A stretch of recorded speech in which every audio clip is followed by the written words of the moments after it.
Ever since my husband's company found its footing, he morphed into a stranger. His affair with another woman became brazen, as if he didn't care about hiding it anymore. When I confronted him, he dismissed my concerns with a mocking laugh. "You're worthless, living off my earnings.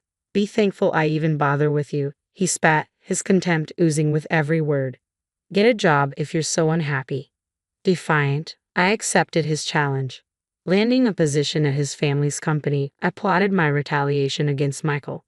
I'm Karen, once content as a 34-year-old homemaker, while Michael, my 36-year-old husband, managed a printing business. Our romance sparked in the corridors of our workplace. He was in sales and I, in illustrations. Our love story culminated in marriage when I was 26.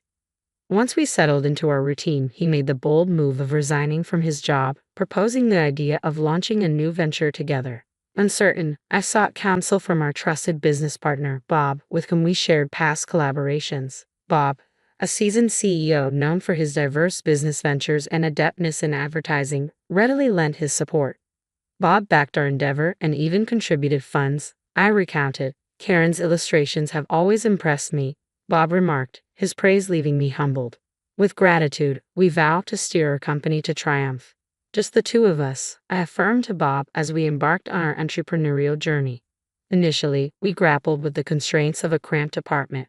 However, with the ascent of our company, we upgraded to a sleek high-rise condominium. It was then that my husband broached the idea of me focusing solely on homemaking. "I'll hire someone else for the illustrations. Eventually, I need your full support," he asserted, his words leaving me torn.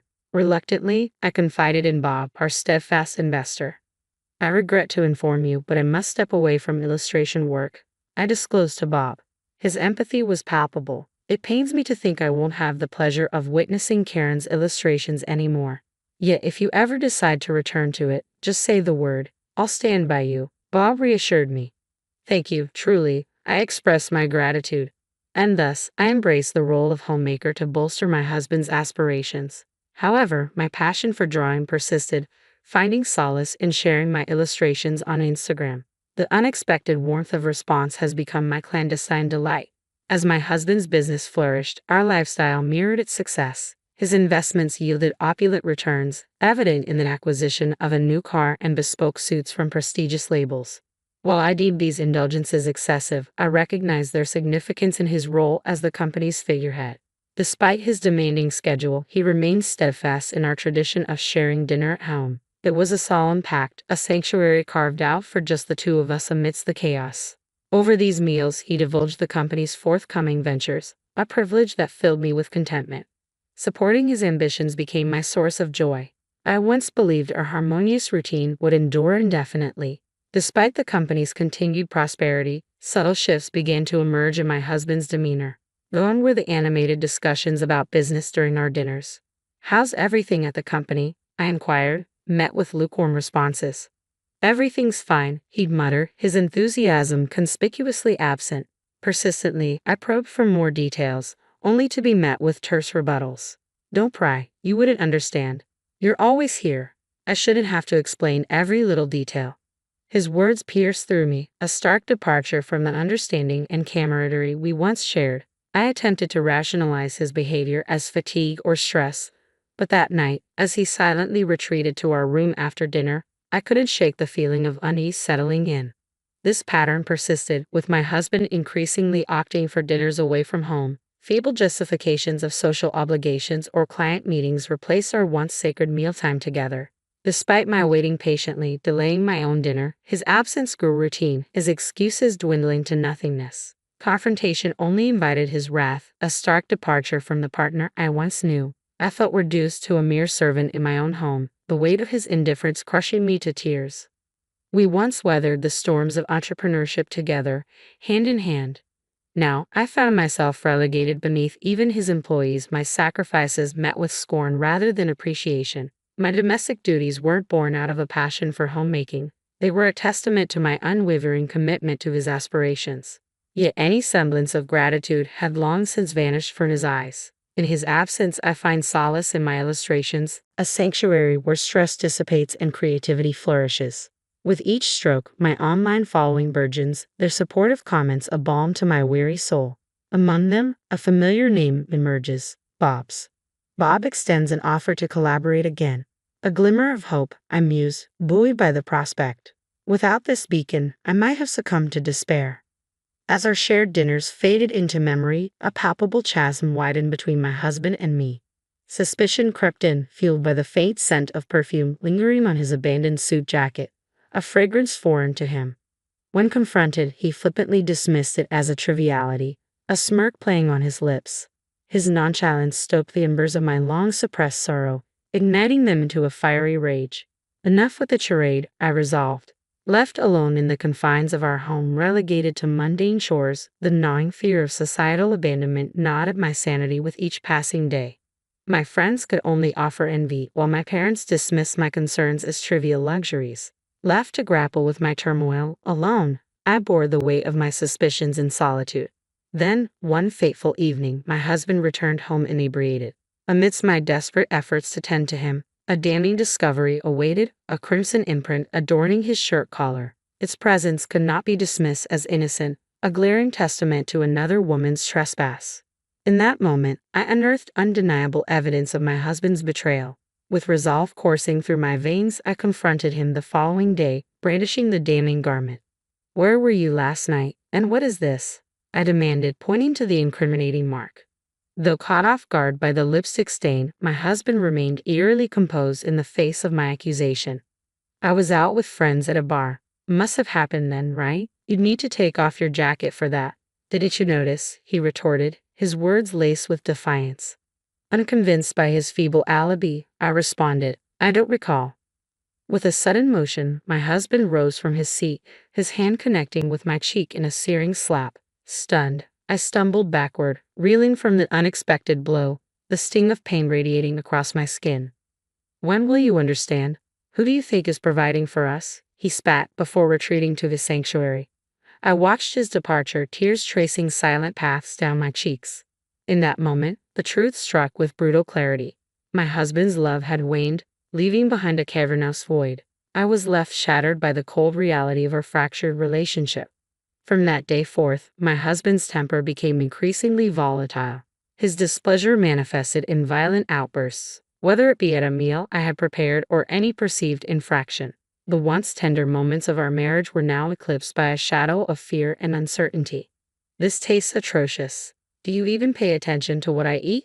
If you want to keep being my wife, you better sharpen your culinary skills," my husband berated before storming out of the room. "I'll dine out. Eating this would sabotage my productivity," he declared. I trailed after him, desperation evident in my voice. "Please wait. I want to prepare meals you enjoy. But you're never home or communicate with me. How can I cater to your tastes like that?" My husband clicked his tongue in irritation at my plea. "Should we just divorce then? I'm fine with it. I can manage without you, but can you survive without me?" he sneered, his gaze piercing through me. "You're nothing but a leech, living off my earnings," he spat, his words a venomous assault. In that moment, a realization dawned upon me. This man was beyond redemption. The compassionate husband I once knew was a relic of the past. "Then I'll find a job," I declared. "What? What's gotten into you?" My husband's voice echoed with incredulity. "I'll strive for financial independence too," I affirmed. My husband erupted into laughter, doubling over. "Who would you consider hiring someone as powerless as you?" he taunted. Suppressing my rising fury, I maintained composure. Reacting with anger would only escalate the abuse. If I couldn't win through strength, I needed to strategize differently. "Fine, do as you wish, but don't neglect your household duties. With your meager earnings, I won't tolerate a neglected home," my husband dismissed, exiting our dwelling. Swiftly taking action, I enlisted the services of a detective to uncover evidence of my husband's infidelity. The findings were damning, a trove of incriminating photographs capturing my husband's dalliances with extravagantly dressed women, reveling in drinks and discreet hotel entrances. It was a mosaic of betrayal, with not just one, but several women ensnared in his web of deceit. Yet as I surveyed the evidence and listened to the detective's report, a peculiar calm washed over me. There was no rage, no sorrow, only a pragmatic acknowledgement of the situation. The ostentatious behavior that had once irked me now served as a conduit for undeniable proof. 1 week later, adorned in my finest attire, I ascended to a restaurant atop a luxurious hotel. Despite my efforts, I felt out of place amidst the opulent clientele. With a hesitant step, I approached the reserved table, where Bob awaited. My apologies for the delay, I offered, but Bob's warm smile assuaged my apprehension as he motioned for me to take a seat. Karen, no need for apologies. I've been eagerly anticipating our meeting. Your presence is worth the wait, Bob reassured, casting aside any notion of inconvenience. Bob had played a pivotal role in our journey to independence, generously backing us financially when my husband and I decided to venture out on our own. Now, he held a prominent position as the president of my husband's parent company. I'm immensely grateful for your unwavering support during our leap to independence. Your confidence in us meant the world. I expressed my gratitude.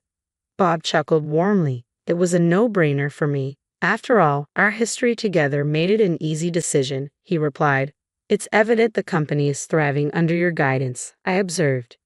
A hint of seriousness crossed Bob's features at my remark. Yes, it's progressing well, but today our focus is on your acceptance of my invitation, correct? He redirected, his smile returning to reassure me. Yes, indeed, I affirmed, straightening in my seat and extending a warm greeting. Reflecting on our past interactions, I recalled Bob's genuine admiration for my illustrations. He had been instrumental in providing funding for our venture into independence, recognizing the value I brought to the table. Moreover, he had been the lone voice cautioning against the path of becoming a homemaker. Though we had lost touch, Bob's reemergence in my life through social media rekindled our connection, leading to regular exchanges via email and text messages. You always had a keen understanding of my illustrations, didn't you? I remarked. I've been a fan of your work for quite some time. I'm thrilled you never gave up on illustrating. Your decision to reach out to me caught me off guard, though, Bob confessed. Bob had extended offers for me to join his team as an illustrator on multiple occasions, but my domestic responsibilities had always stood in the way. However, after much contemplation, I had recently made the decision to accept his proposal. In a recent conversation with my husband, Bob had seemed hesitant yet determined. And now, as he locked eyes with me, a sense of anticipation hung in the air. Bob's words hit me like a bolt from the blue. Michael's company has garnered quite a negative reputation, he divulged. What? That's surprising. Michael always spoke so highly of his job. I never imagined this, I mused, taken aback by the revelation. I've been closely involved for a while now, but as the company expanded, the quality of their work took a nosedive. Missed deadlines, errors, and he seems oblivious to it all. Bob lamented. Is this reputation widespread? I inquired, a knot forming in my stomach. The company's rapid growth initially attracted positive attention. However, it's now under scrutiny for all the wrong reasons. There are even whispers of unsavory affiliations, Bob disclosed, his tone tinged with concern. I had no idea. I've been so out of touch with Michael's professional life, I realized, a pang of unease settling in. To lighten the mood, Bob chimed in cheerfully, You'll be creating illustrations for us from now on. No need to outsource anymore. It's a significant asset for our company. I appreciate your understanding and flexibility regarding my family commitments. I express my gratitude. No worries at all. We believe in maintaining a healthy work-life balance for our employees, Bob reassured with a smile. And so, I embarked on my journey working for Bob. With my sole focus on illustration tasks, there was no need for me to commute to the office. Bob graciously granted me the opportunity to work remotely, allowing me to seamlessly juggle my household responsibilities. The sheer joy of creating art, once confined to a hobby, now bloomed into a fulfilling profession. However, amidst the satisfaction of my work, I couldn't shake the longing to have more control over my time, to pursue my passion without constraints imposed by domestic duties and supporting my husband. With my newfound income, I believed I could sustain myself independently. However, as I diligently worked, one day, the abrupt sound of the door slamming jolted me from my concentration. Rushing to the hallway, I was met with my husband's furious gaze. You traitor, he seethed. Confusion clouded my mind as I struggled to comprehend his sudden outburst. To think my own wife would snatch away my job, he spat. In that moment, realization dawned upon me. My husband's ire stemmed from my collaboration with Bob, which had opened doors to additional contracts with companies affiliated with his own. This was my retaliation, my way of reclaiming power from the one who had belittled me. But irony must have been galling for him, to have his livelihood threatened by the very person he had scorned. You have no authority to dictate my actions, I'm simply carrying out my duties with your explicit consent, I asserted, holding my ground as my husband's anger simmered. If you feel compelled, go ahead and strike me. I won't hesitate to involve the authorities, I declared, unyielding in the face of his aggression. My company's downfall is on your hands. What exactly are you trying to achieve? He accused, his frustration palpable. This has nothing to do with me, I rebutted, resolute in my stance. Retrieving the divorce papers from the adjoining room, I handed them to my husband with a steady hand. We're no longer bound by matrimony. Let's not prolong this any further, I stated firmly, severing the ties that bound us together. You're divorcing me over my company's struggles. You're just after my money, aren't you? I retorted, stung by his accusation. I could have ended this marriage whenever I please, but I chose to wait. Now that I'm successful and earning, suddenly it's convenient for you to walk away. Wait a moment.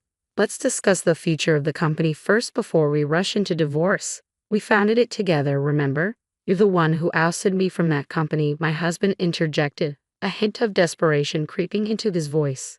I severed all ties with that company and I intend to seek proper compensation, I asserted firmly, unyielding in my resolve. Michael's frustration was evident, his agitation palpable as he gnawed on his lip in vexation. How shameless can you be? You have no right to talk about compensation when you're the one initiating the divorce.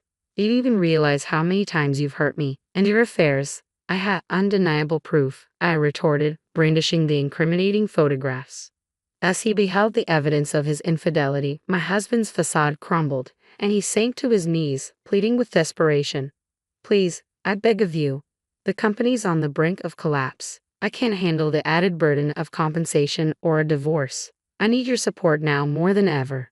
Everyone has abandoned me the moment they caught wind of our troubles. You're the only one left, he implored, his voice quivering with raw vulnerability.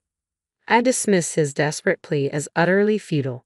Gathering only my essentials and work materials, I departed from the house without a backward glance. My return home only occurred once the divorce proceedings were concluded, solely to retrieve my belongings. By then, my husband's company was hemorrhaging mistakes and he found himself deserted by all. Reduced to pleading for funds to compensate me, he spent his days in a pitiful state. In stark contrast, I embraced solitude, forging a livelihood through my beloved craft of illustration.